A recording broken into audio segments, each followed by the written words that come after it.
ఒకవేళ మీరు ఈ పెళ్లికి బలవంతంగా ఒప్పుకున్నారేమో.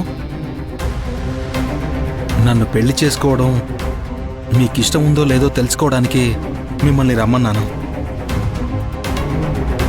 చెప్పండి రాధా గారు, ఈ పెళ్లికి మీరు మనస్ఫూర్తిగానే ఒప్పుకున్నారా? నాకైతే మిమ్మల్ని చూడగానే మీరు నాకు చాలా నచ్చేశారు. కానీ మీ మనసులో ఏముందో కూడా నాకు తెలియాలి కదా. ఇష్టం లేని పెళ్లి చేసుకుంటే భవిష్యత్తులో ఇద్దరం బాధపడాల్సి వస్తుంది. అందుకే అడుగుతున్నాను. మీకేదైనా సమస్య ఉంటే నిర్మోహమాటంగా చెప్పండి, నేనేం అనుకోను. ఇతను కల్మషం లేని మనిషిలా ఉన్నాడు. నా సమస్య చెప్తే అర్థం చేసుకునేలా ఉన్నాడు.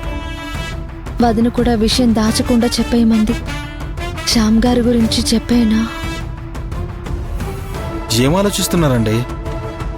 వచ్చినప్పటి నుంచి నేనే మాట్లాడుతున్నాను, మీరు నోరే విప్పట్లేదేంటి? అది హ్మ్. నేను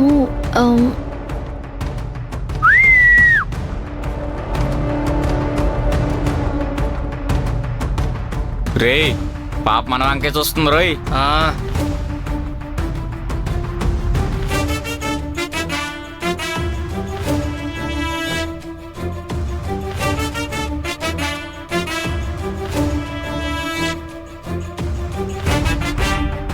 ఇక్కడేం బాలేదండి.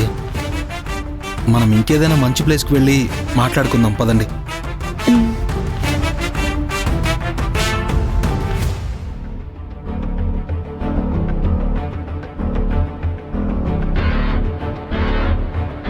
కూర్చోండి.